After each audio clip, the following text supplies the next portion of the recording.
Salve aí, boa noite, canal Carro Cars, seja bem-vindo aí mais uma vez. Vamos comentar aí um vídeo e vamos comentar comentários, né? Alguns comentários que têm o mesmo sentido, tá? E a gente... Não quero me gambar não, mas eu tenho acertado bastante, né, no que eu tenho falado aí. Bom, primeiro eu vou em consideração aos inscritos e às pessoas que comentam. Os vídeos da Oroch que eu tenho nesse canal e no outro, no Dogões Doguinhos, essa Oroch aí, ó. Já tá quase 7 anos comigo. Volta e meia aparece um lá e fala assim, porra, tô tentando comprar uma, se Deus quiser eu vou conseguir comprar. O outro fala, em nome de Jesus, eu consigo comprar uma esse ano. Pô, eu tô atrás de uma, tô doido pra comprar, não sei o quê. Pô, gosto desse carro, esse carro é legal, eu queria ter uma. Então eu costumo separar, isso é a vida real e a vida colorida, cor-de-rosa, sei lá o que, um arco-íris com um pote de ouro lá no final, é a vida dos influencers, né? Falando um monte de besteira e os caras deixam um carro bom passar. Eles não têm falado muito, nem da Duster eles têm falado. Agora o Kardian, que provavelmente a Renault tá dando alguma condição pros caras, eles falaram bastante do Kardian, né? Quer dizer, a Renault tá aprendendo, né? Nessa época aí, umas épocas atrás, ela ficava botando artistas caros, né? Em vez de ficar pagando influencers. Aí os outros já estavam percebendo, já estavam pagando os influencers, né? Mas tudo bem, propaganda é propaganda. Se o influencer está ganhando dinheiro honestamente, agora, se o cara quer ter opinião sincera, quer falar de carro, ele tem que falar de todos os carros, né? Pelo menos se eu me propusesse a isso, profissionalmente, eu gostaria de falar de todos os carros, né? Das marcas. Estão comendo, quero ver se tem ração pra eles, espera aí. O outro papo é o seguinte, eu vou contar uma história também, junto com esse outro papo. Então, já falamos aí, né? Os influencers é uma coisa, e os comentários que eu vejo, até no vídeo dos influencers, tá? Eu vejo os comentários lá, a vida real é totalmente diferente, né? A nossa capacidade, né? Por exemplo, um carro desse aqui, que deve estar valendo em torno de 70 mil reais. Tu já tem um de seguro caro, uma despesa cara, um PVA caro. Aí os caras ficam falando, ah, esse carro aqui, ai, não tem um carregador por indução, não sei o que, não sei o que, né? Tô balançando a mão, né? Tô imitando eles. E os caras falando de carro de 180 mil, 230 mil, 270 mil, eles comprando o carro de 270 mil com o dinheiro da tua visualização, porque se você dá visualização para eles, dá poder a eles, dá poder de negociação, dá poder deles terem patrocinadores, das marcas darem dinheiro para eles, porque eles têm muito seguidor, muita visualização e muitas vezes falam muita besteira, tá? A segunda, eu tava vendo um vídeo do Edson Viana, ele é um buscador de carros aí. Aqui. Só botar um pouco de ração aqui pra ele, espera aí. Um buscador de carros. Depois eu coloco. E ele falou o seguinte, que um cliente dele comprou um carro, negociaram o preço do carro, e aí, de repente, o lojista foi lá, deu pra trás e aumentou o preço do carro em quase 3 mil reais. O combinado deles lá, em quase 3 mil reais. Em torno de 2.800 reais. E a pessoa acabou aceitando. Aí eu vou falar o seguinte, tá? Eu já falei, não sei se foi nesse ou no outro canal, eu não gosto muito de negociar com lojista. Embora eu reconheça que cara, é complicado, né?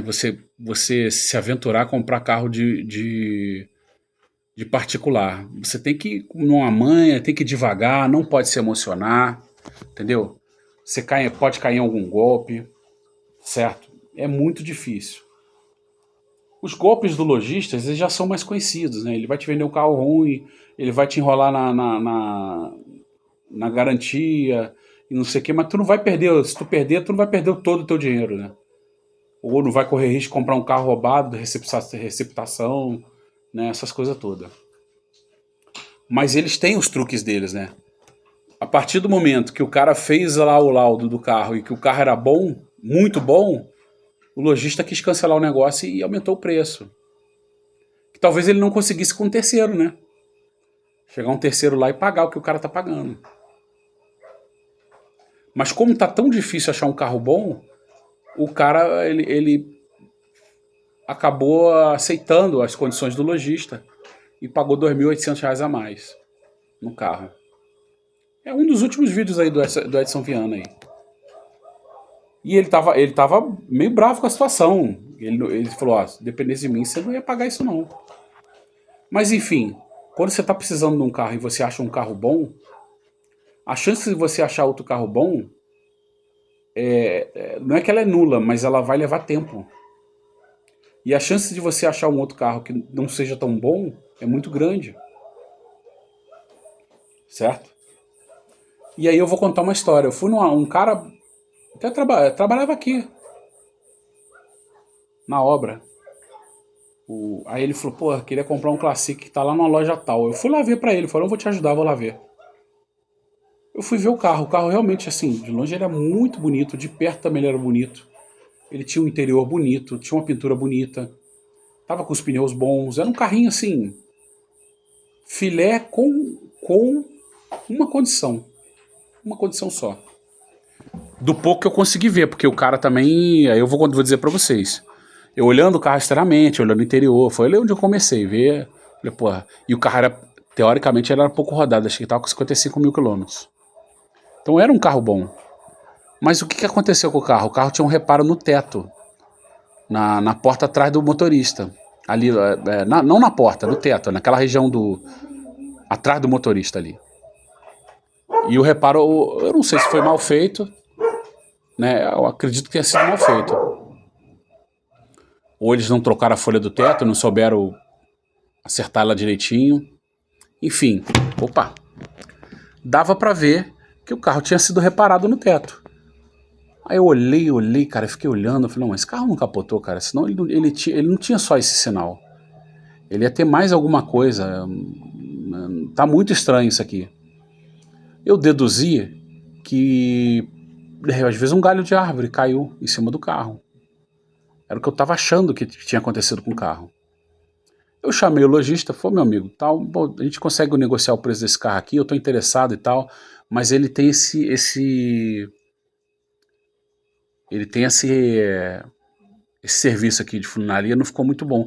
O dia que eu for vender o carro, o pessoal vai querer jogar o preço lá embaixo. Então, assim, eu não falei bem com essas palavras. Eu falei, pô, ele tá com esse serviço aqui e isso aqui desvaloriza um pouco o carro no dia que eu for revender ele. Pô, dá pra gente negociar um pouco esse preço? O que o cara fez? Virou as costas e saiu. Foi embora. Me deixou falando sozinho. E eu já tive outros problemas com lojistas, tá? Por exemplo, recentemente eu tava procurando carro que eu acabei comprando Sandero, né? Comprei... Não era bem um lojista. E o cara também me enganou. O filho da puta me enganou. Ele compra e vende carros, esse cara. Mas ele me deu uma enganada bonita, velho. Com o problema do vazamento de óleo. Mas tudo bem. Depois ele se redimiu porque tinha umas multas lá, que na hora que eu vendi o carro ele pagou as multas. Mas ele me deu uma sacaneada, velho. E eu ia pôr ele na justiça pra cobrar as multas. Só por causa da história do vazamento de óleo. Eu recuperei lá na frente, né? Porque eu poderia não conseguir recuperar essas multas, né? Que eu tive que pagar. Que eu também não entendi por que essas multas não tinham aparecido na transferência. Era de 5 meses atrás da transferência que fez pra mim. Aí quando eu fui vender o carro no final do ano, apareceu. No início do ano agora, né? Aí eu cheguei pro cara, a segunda história. Era um Palio. Um Paliozinho com ar-condicionado, 2 portas. Ele tava um pouquinho rodado, uns 150, 170 mil quilômetros e tal. Mas o carro tava assim... Sabe aquele carro que você pode pegar e botar aí pra bater? É aquele carro. Obviamente eu tinha que dar mais umas verificadas nele. Quando eu verifiquei o carro, eu falei, esse carro bateu de frente, cara. Ele tem alguma coisa aqui. E tinha um serviço mal feito que denunciava que o carro tinha batido de frente. Aí o que eu ia fazer? Eu ia pegar o carro, ia levar no alinhamento, ia ter que gastar um dinheiro ali, pelo menos do alinhamento. ia levar no meu mecânico e tal, e aquele ali ia ter que passar um pente fino de geral nele. Mas aí o que eu fiz? Cheguei pro cara, ô meu amigo, esse carro aqui é... Ele tem um serviço meio mal feito ali, pô, tem como a gente negociar esse preço? O cara tava pedindo na época, acho que era 23,5. E o preço de tabela era... Veja bem, preço de tabela, a meu entendimento, o carro tem que estar impecável. Né? Pode ter uma coisinha ou outra para fazer, mas ele tem que estar...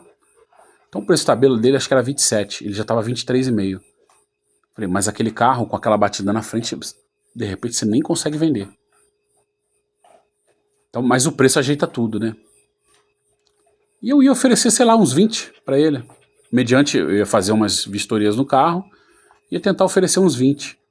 O cara falou, não, tá no último preço, eu não baixo um centavo. Beleza, virei as costas e fui embora. Aí, um certo dia eu tava viajando, cara. Eu até postei isso no canal, não sei se foi nesse ou no outro. Eu olhei, fica lá no favoritos o anúncio, né, na plataforma. Eu cliquei lá, o cara tinha baixado o carro para 18.500. Falei, putz, eu vou lá comprar esse carro, velho. Aí, no outro dia de manhã, eu cheguei em casa, não sei se foi um sábado à noite ou um domingo à noite. Acho que foi um domingo à noite. Cheguei em casa domingo à noite, não tinha como ir lá. Aí, na segunda-feira de manhã, eu fui lá na loja. Não, foi no sábado à noite que eu vi. Aí, na segunda de manhã, eu fui lá na loja. O carro já não estava mais lá. Eu não sei como é que ele fez, se vendeu no domingo, sei lá. Ele falou, não, vendi o carro. Ele falou assim, não, já vendi o carro. Ou seja, o cara chegou antes de mim lá, quem comprou. Eu sei que o carro não estava mais lá. Ou seja, a arrogância do cara não deixou negociar. Então é por isso que eu tenho dificuldade de negociar com o lojista. Fora aqueles lojistas que você vai conversar e o cara tem aquela conversa toda maceteada, cheia de gíria, cheia de não sei o quê. Cara, eu tenho pavor desses caras, velho. Pavor. Eu já sei que o cara amarrou um monte de coisa no fio de cabelo, um monte de... entendeu? E quando ele tem um carro filé, ele joga um preço muito, muito lá em cima. Então, assim, os Gersons, né? Quem sabe, quem é mais antigo aí? Eu não sou tão antigo, né? Da época dos Gersons, não. Gersons, Bezerros da Silva, né? Malandro, malandro e mané, mané.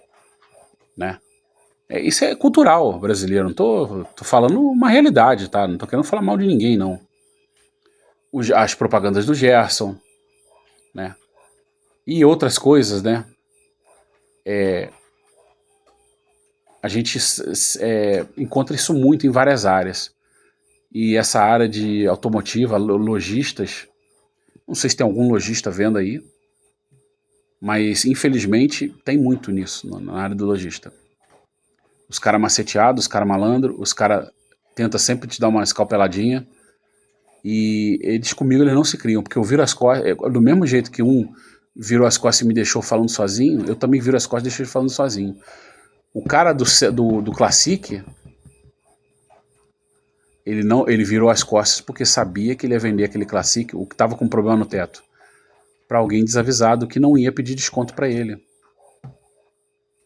O dia que o cara for revender aquele carro, que de repente o cara não tem olho para ver que aquilo ali tinha um serviço assim, que não estava condizente, não tá o carro original. Porra, dá para ficar. Eu vi um vídeo aí do Gijocar, o cara trocou um pedaço do teto na frente e um pedaço atrás de um Classic. E o serviço ficou perfeito. Eles fizeram isso. Entendeu? Ele não trocou a chapa inteira, ele trocou um pedaço. Se você trocar a folha inteira, fica melhor ainda o serviço. Tá chegando o vizinho, ó, com a caminhonete dele, os cachorros ficam doidos.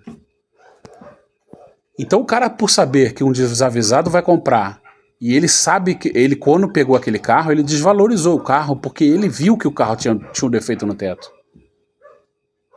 E na hora de vender, ele quer vender com preço cheio. Quando eles compram um carro, por exemplo, de locadora, o carro que ele sabe que tem que dar um tapa, voltar a quilometragem, não sei o quê, eles tentam passar ainda preço praticamente cheio. Então é um troço meio bizarro, velho. Entendeu? E se ainda puder, ele ainda quer te cobrar R$ 2.800 a mais, como fez lá com o cliente do do Edson Viana que o cara acabou aceitando e ficou com o carro. Por quê? Ainda mais lá no Nordeste, né? Acho que o cara era do Maranhão, né? E ele é do Ceará. Cara, ainda mais lá, tem muita praia, tem não sei o quê, o pessoal não faz manutenção, os carros estragam muito, né? Os caras rodam muito também naquela região, pega muito engarrafamento. Tem estradas lá que estão muito sobrecarregadas. Outro dia eu vi, acho que não sei se era Santarém, não sei aonde, uma fila de caminhão gigantesca, a estrada toda parada, porque a estrada precisa ser duplicada e não foi duplicada, ninguém quer duplicar, ninguém quer fazer nada, entendeu? Tem lugar que falta ponte, tem lugar que falta estrada.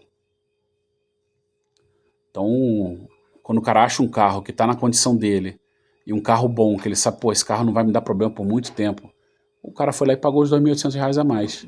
Mas só que o preço já tinha sido fechado entre eles. E o cara sacaneou. Mas é assim. Então são exemplos.